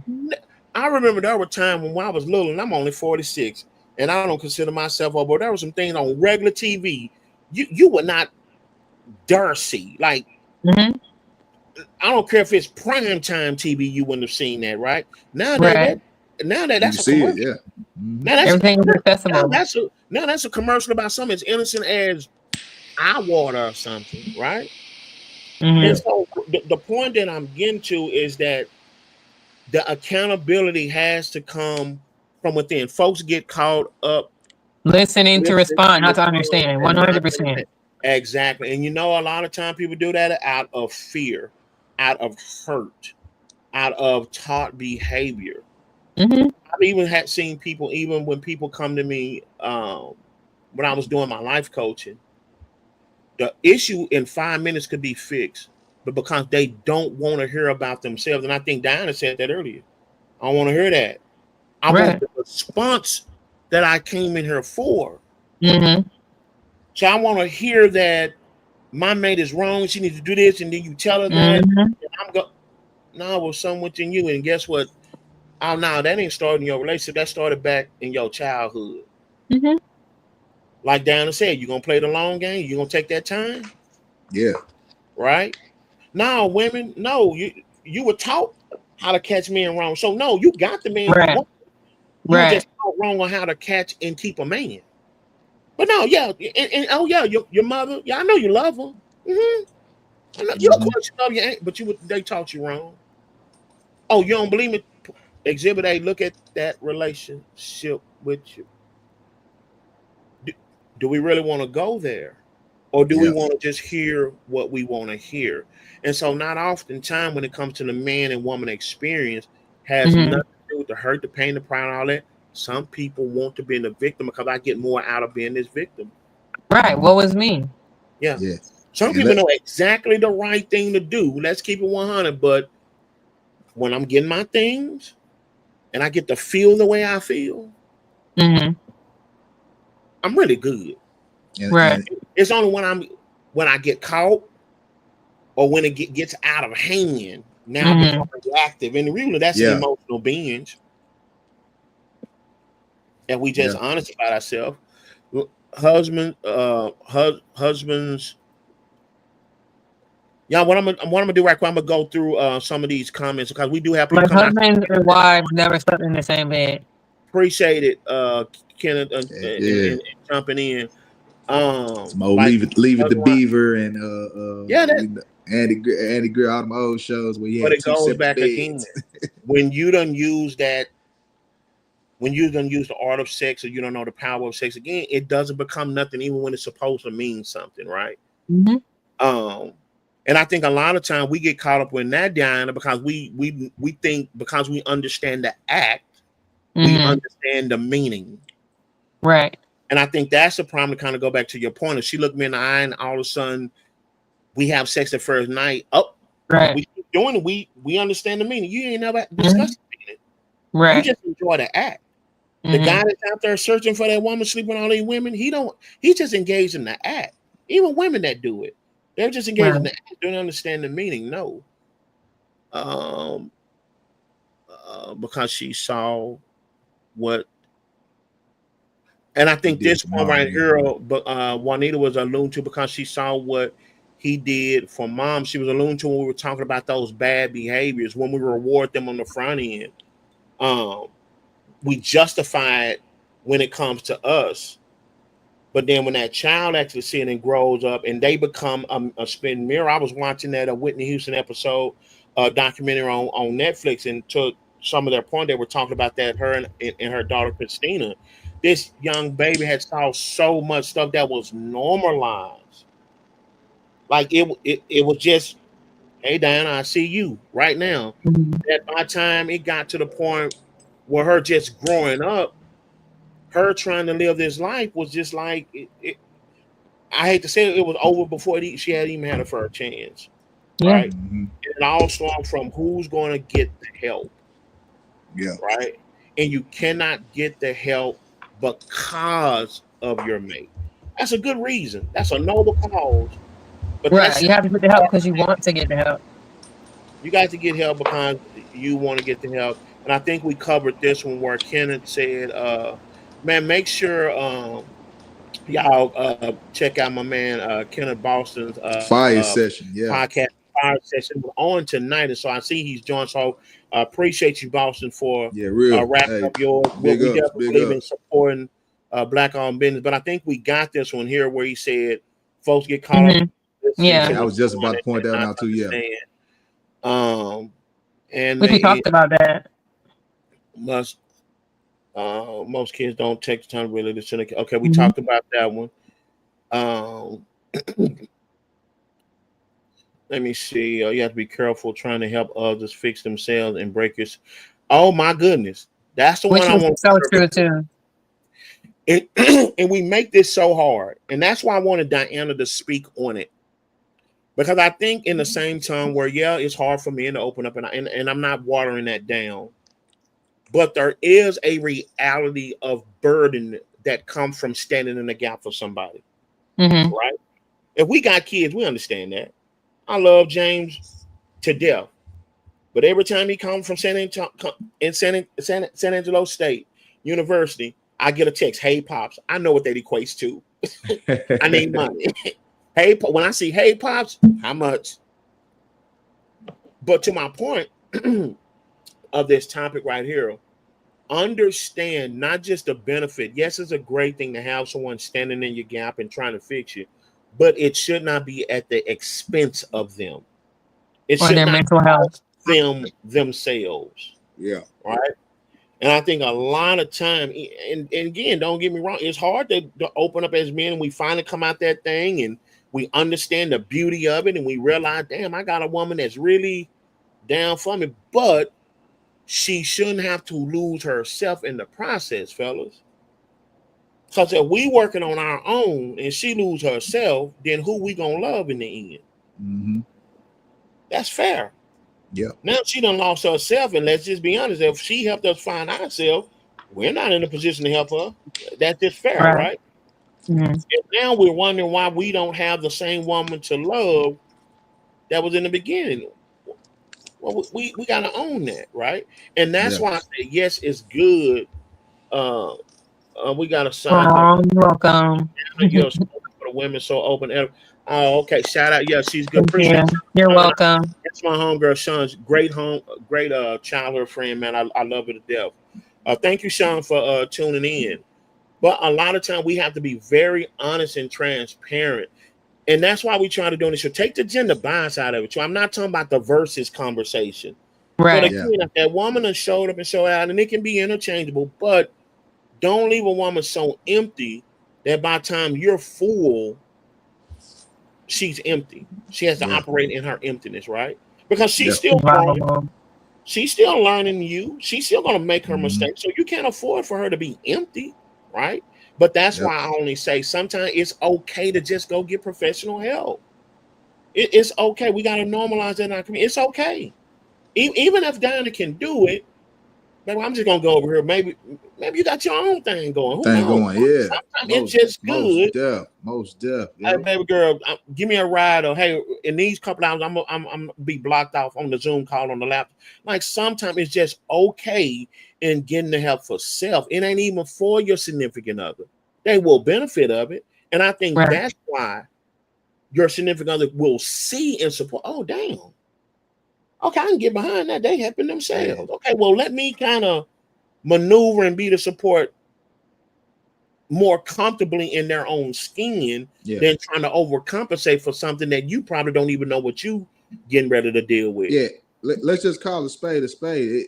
The benefit is going to be for both of y'all. Right. As I state, a relationship is not a sprint; it's a marathon. It's about the Mm-hmm. patience that you both have for each other. Remember this too: don't overwhelm your partner with all your Right. problems and forget, like Jay said, hey, she probably going through something. Yeah, she been your shoulder to cry and lean on. But hey, have you been her shoulder? Have you checked in on her? And that's where that professional help comes in. Like, okay, I feel like I'm just throwing everything on. Let me go talk to somebody else. Not throw everything on my significant other. Because at the end of the day, that just making you look kind of selfish. Like, yeah, I'm always coming to her with my problem. I don't never want to hear what she got to say or what she been going through, vice versa too. So remember, it's not a sprint, it's a marathon. It's about the patience you both have for this relationship to see what you overlooked as a man or a woman, that y'all can get past that. And if I could say this, you guys, Frankie, you made a good point, and it just popped in my head. In that same token, when your mate comes to you for help, don't try to be what you're not.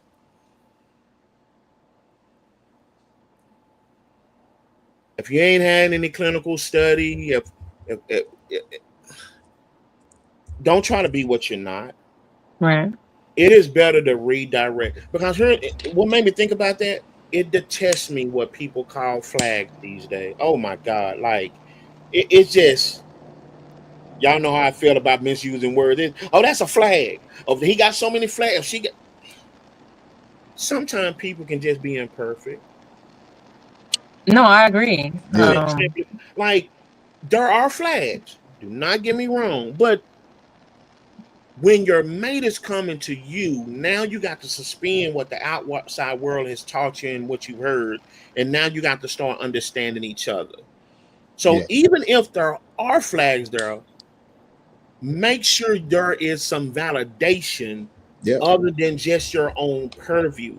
And not only that, a lot of times we looking don't at know them flags. What about your flags? Well, even more than that, how can you really tell the difference between a person just regular imperfection or flags? Mm-hmm. And I'm not, again, we're not dismissing flags altogether, but I think a lot of time what causes male and female to shut in is when we have let's just say if I have an imperfection that's typical in men, don't clump me with them.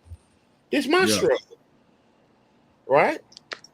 This is my struggle and my issue. So that's the only one I'm saying is, let's make sure that when our mates come with us, because I think sometimes we can have the right idea in the wrong process, that because we want to help so much, we kind of take some of this tribal knowledge that we read on social media and whatnot and say here.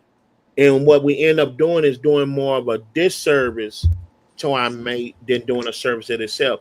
If that's above our purview, hey, baby, let's look online. Let's see if we can find somebody. And let's pull out your insurance, see if we can find somebody to talk about that, because I'm not an expert on that. Or sometimes grab you, if you believe in prayer, hey, let me pray with you on that right now. I don't have any feedback. Or sometimes I don't have nothing right now. And we can table that. But guess what? Let's try to find some help on that.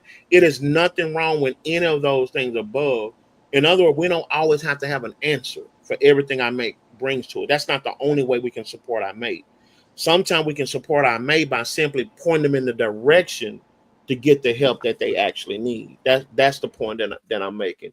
But a lot of times we just throw a flag on it, and what that does, that just make a person shut up, because who really wants to, if they really have a problem and it's not a flag, who wants to talk to you if you're labeling it as a flag instead of it's just an issue that I need help on, right? So we have to make people comfortable when they do come to us. Yeah. Go ahead, Diana. Yeah. So to speak on what you said about not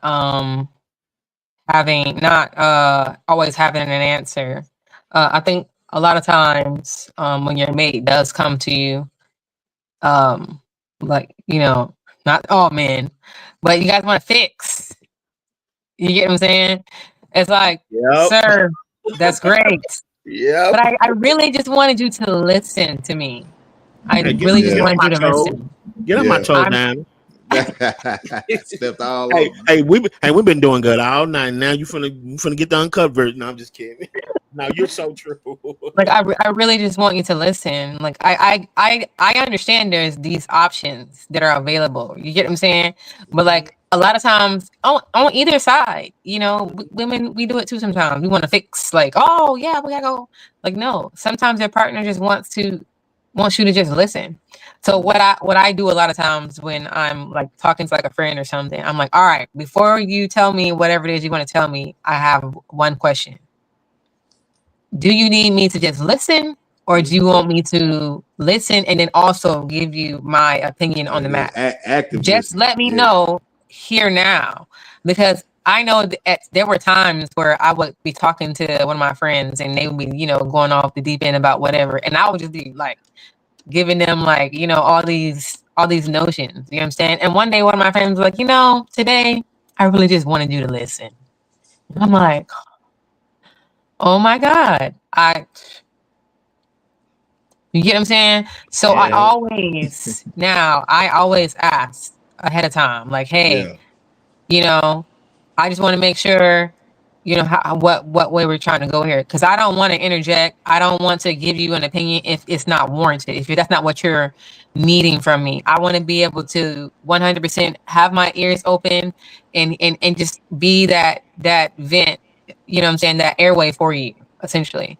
So that's what I do now. But I do believe that a lot of times partners, essentially, they just want to fix whatever it is. Like, oh, all right, yeah, we're gonna do this, blah blah blah blah blah. Whoa, whoa, whoa, whoa, whoa, whoa, whoa. That's great that you want to do those things, but I really just want you to listen. And Diana, if I can be very transparent with our audience, that used to be me to a T. Because that masculine toxicity taught me to make it about myself. Like I was using the other person's situation to fill a void in me, because I've been taught, hey, as a man, you're supposed to be there for your woman. You're supposed to solve her issue. And how bad is that? Then when someone finally opened up to you about their issue, I'm just being transparent, I hijacked it because I didn't want to realize or admit that, James, you have some toxic masculinity that you've been taught wrong. Because I'm a good person, right? Too good of a good person. Make it about myself.